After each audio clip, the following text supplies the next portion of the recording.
அனைவருக்கும் வணக்கம். நான் அருப்புக்கோட்டை அண்ணாமலையார் ஜோதிட நிலையத்திலிருந்து உங்கள் ஆஸ்தான ஜோதிடர் ஜெய்சங்கர் பேசுகிறேன். என்ன சொல்கிறேன் அப்படின்னா, ஏற்கனவே வரிசையாக நம்ம மாந்தி அப்படின்னு ஒரு சப்ஜெக்டை பார்த்துக்கிட்டே வந்தோம். ஒரு 12 ராசி கட்டத்திலையும் மாந்தி நின்றால் என்ன பலன் செய்யும் அப்படின்னு பார்த்தோம். அதில் 2 ராசி கட்டத்தை தவிர மற்ற 10 ராசிகளுக்கு ராசி கட்டத்தில் இருந்தால், உதாரணமாக சொல்லணும்னா லக்கணத்திலிருந்து நம்ம எண்ணிட்டே வர்றோம் அப்படின்னா 10, 11 ஆகிய 2 இடங்களை தவிர மிச்சம் உள்ள இடத்துல பூராமே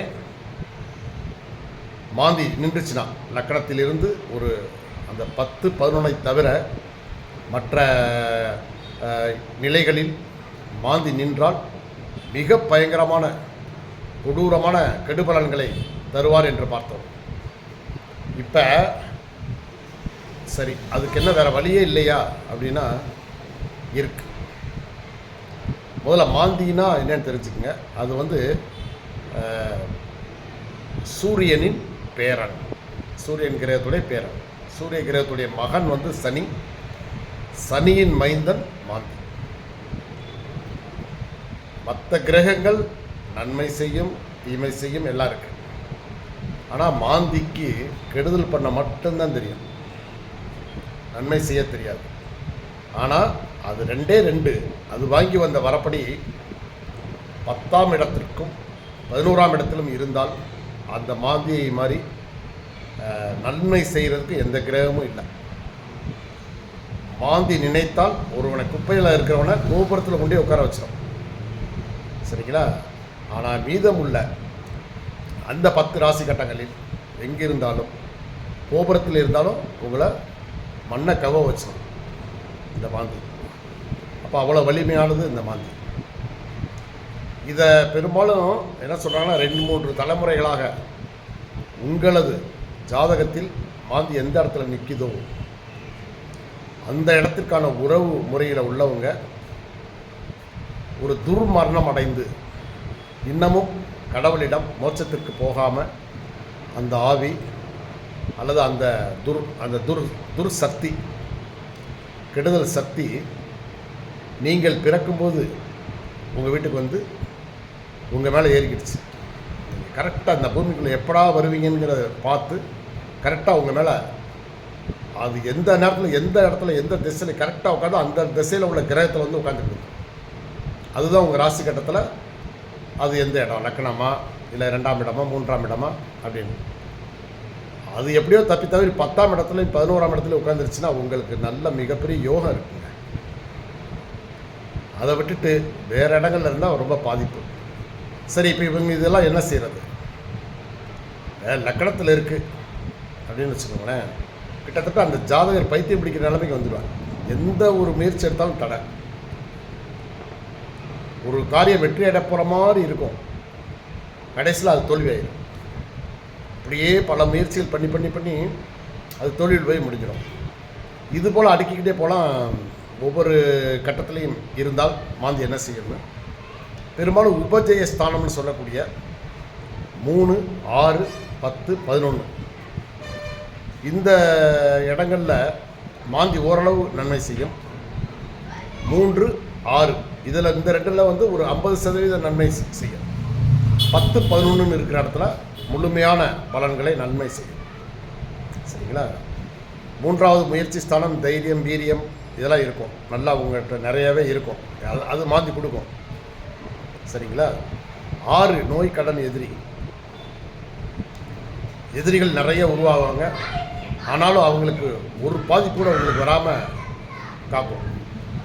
நீங்கள் ஏதாவது கடன் கேட்டிங்கன்னா கடன் குமியும். உங்களுக்கு கேட்டவங்களாம் கடன் கொடுப்பாங்க, ஆனால் நீங்கள் பெரிய கடனாளி ஆவீங்கிறத மறந்துடாதீங்க. இந்த மாதிரி சில இதுகளை அது பண்ணும், கெடுதல் பண்ணும். அதிகமாக கடன் வாங்க வச்சு உங்களை அடைக்க முடியாமல் தடுமாற வச்சு அப்படியே வாழ்க்கையவே பாதிச்சிடும். கடன் தொல்லையால் தற்கொலைன்னு கேள்விப்பட்டிருக்கீங்கல்ல, அது 6ஆம் இடத்துல மாந்தி இருந்தால் நடக்கும். ஸோ இது மாதிரி அது நிற்கக்கூடிய இடத்துல பாதிக்கும். 10, 11ஆம் இடத்துல இருந்தால் மட்டும்தான் நன்மை செய்யும். இதுக்கெல்லாம் பரிகாரம் இருக்குது.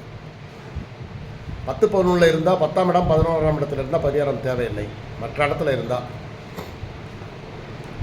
இந்த உபஜய ஸ்தானம்னு சொல்லக்கூடிய அந்த 3, 6 அந்த 2 இடங்களில் இருந்துச்சு.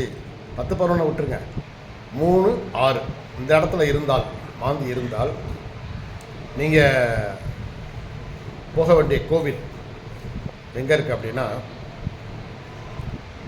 பர்வதவர்த்தினி சமேத பூலோகநாதர் கோவில், திருமேனிநாதர், சரிங்களா? இது சிவன் கோவில், திருநறையூர். இங்கே உங்களுக்கு சனீஸ்வரன் தனியாக அவருக்குன்னு தனி ஒரு சன்னதி இருக்குது. அங்கே நீங்கள் சனிக்கிழமை அன்று போய் யாருக்கு மாந்தி இருக்கோ 3, 6 அவங்க போய் அங்கே மாந்தி பரிகார பூஜை செய்யணும்னு சொன்னீங்கன்னா அங்கே உள்ள புரோகிதர்கள், அந்த பூசாரிகள் உங்களுக்கு சிறந்த முறையில் மாந்திக்கு பரிகாரம் பண்ணி விட்டுருவாங்க.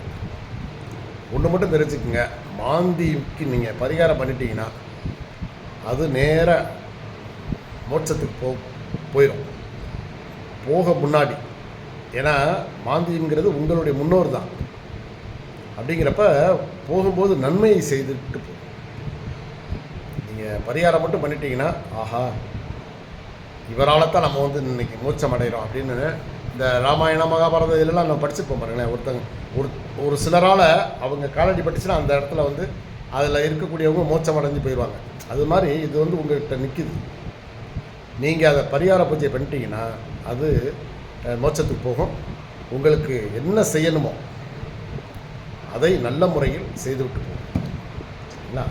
ஏன்னா அது இருந்த அந்த இடத்த சுத்தப்படுத்தி, இப்போ 6ஆம் இடத்துல இருக்குது அப்படின்னா நீங்கள் கடன் பட்டிருந்தீங்க அப்படின்னா உங்களுடைய கடன் சுமையை குறைத்து விட்டு அதுக்கு தகுந்த மாதிரியான அந்த பண வரவுகளை கொடுத்து பிரச்சனைகளை குறைத்து விட்டு, ஸோ அதனால் நீங்கள் பரிகாரத்தை மாந்தி உங்கள் ஜாதகத்தில் பார்த்துட்டிங்கன்னா நீங்கள் உடனடியாக ஜோசியத்தை வந்து பரிகாரத்துக்கு என்ன செய்யணும்னு கேட்டு அது பரிகாரம் பண்ணுங்கள். அது நமது அருப்புக்கோட்டை அண்ணாமலையார் ஜோதிட நிலையத்தில் மாந்திக்கு ஸ்பெஷல் பரிகாரங்கள் நிறையா சொல்லி அவங்க நிறைய பேர் அதனால் பயனடைஞ்சிருக்காங்க. சரி, அடுத்தபடியாக மற்ற கட்டங்களில் இருக்குதுன்னு வச்சுக்கோங்களேன். இப்போ உதாரணமாக பணபரஸ்தானம்னு சொல்கிறோம், 2, 5, 8 இந்த மாதிரி இந்த ஸ்தானங்களில் இருக்கிறவங்க திருவாலங்காடு சென்று அங்குள்ள சிவன் ஆலயத்தில் இந்த மாந்திக்கு பரிகாரம் பண்ணுறாங்க. மிகச்சிறந்த முறையில் பண்ணுறாங்க. சரி, இப்போ வேறு இடங்களில் இருக்குதுன்னு வச்சுக்கோங்களேன். அதாவது லக்கணத்திலையும் 12ஆம் இடத்துலையும் இருந்துச்சு அப்படின்னா அது மிக கொடூரமானது. அது வந்து உங்களை என்ன வைக்கும் அப்படின்னா, லக்கணத்தில் என்ன தான் சொன்னல, பைத்தியம் பிடிக்கிற அளவுக்கு உங்களை கொண்டாடும். 12ஆம் இடத்துல இருந்தாலும் அதே தான் பண்ணும். மனைவியோட சேர விடாது, உங்களை தாம்பத்திய சுகமே இல்லாமல் ஆக்கி விடும். அது மட்டும் இல்லை, வேறு எந்த சுகத்தையுமே நீங்கள் அனுபவிக்க முடியாத அளவுக்கு அது வந்து என்ன செய்யும், படுத்த வரைக்கும் உங்களுக்கு சும்மா நடப்பட மாதிரி நடமாடிட்டு இருப்பீங்க. போக போக அப்படி வயது ஆக இளமையில் வந்து உங்களுக்கு பல கஷ்டங்களை செஞ்சுக்கிட்டே வருவீங்க. வயசான பின் உங்களுக்கு படுத்த படுக்கையாகி உங்களுக்கு எந்த ஒரு யாரோடைய ஹெல்ப் இல்லாமல் மாதிரி அந்த மாதிரிலாம் பண்ணிடும். இந்த நீங்கள் மாந்தி பரிகாரம் பண்ணலைன்னா 12ஆம் இடம் மிக கொடூரமானது. இன்னும் சொல்லப்போனால் இளைய தளபதி விஜய்க்கு 12இல் மாந்தி இருக்குங்க. அதனால தான் அவர் குடும்பத்தில் அவ்வளோ சிக்கல்களை சந்திக்கிறார். சரிங்களா? இப்போ இந்த மாந்திக்கு நீங்கள் பரிகாரம் பண்ண வேண்டியது, லக்கணத்தில் மாந்திக்கும் 12இல் மாந்திக்கும் திருநெல்வேலி மாவட்டம் விஜயாபதின்ற ஊரில் உங்களுக்கு விஸ்வாமித்திரர் கோவில் மிகச்சிறந்த பரிகார ஸ்தலம். லக்கணத்தில் மற்றும் 12இல் மாந்தி இருந்தார். இதை தவிர மற்ற எந்த இடத்துல இருந்தாலும் நீங்கள் திருநெல்வேலி மாவட்டம் சேஷ்டா தேவி கோயிலுக்கு போய் அங்கே மாந்தி வந்து குழந்தையாக இருப்பாங்க. குழந்தைகளுக்கு வந்து மாந்தி ஜாதகத்தில் இருந்துச்சுன்னா நீங்கள் அங்கே போயிட்டு வந்துடுங்க. அப்புறம் ராமேஸ்வரத்துலேருந்து ஒரு 7 கிலோமீட்டர் தூரில் ஜடா மகுடேஸ்வரர் கோவில்னு ஒன்று இருக்குது. அங்கே உள்ள குளத்தில் இந்த மாந்தி இருக்கிறவங்க போய் நல்லா குளத்தில் குளித்து அங்கே உள்ள சிவன் ஆலயத்தில் போய் அந்த பரிகார பூஜை பண்ணிங்கன்னா, பெரும்பாலும் மாந்திக்கு பரிகார பூஜை எல்லாமே சனிக்கிழமை தான். பரிகார பூஜை பண்ணிட்டீங்கன்னா உங்களுக்கு அந்த மாந்தி ஆவி மோட்சமடைந்து போயிடும். போகும்போது உங்களுக்கு அனைவருக்கும் அந்த லக்கணத்தில் இருக்கிறவங்களுக்கு, லக்கணத்தில் இல்லை எந்த கட்டத்தில் இருந்தாலும் சரி, மாந்தி இருந்துச்சுன்னா அந்த கட்டத்தில் உள்ள உங்களுக்கு என்ன அது கொடுக்க முடியுமோ அந்த மாதிரி சில நன்மைகளை கொடுத்து விட்டு அது மோட்சத்துக்கு போயிடும். உங்களுக்கு நீங்கள் வாழ்க்கையில் அதுக்கப்புறம் தான் நீங்கள் தொட்டதெல்லாம் வெற்றி மேல் வெற்றி. நன்றி, வணக்கம்.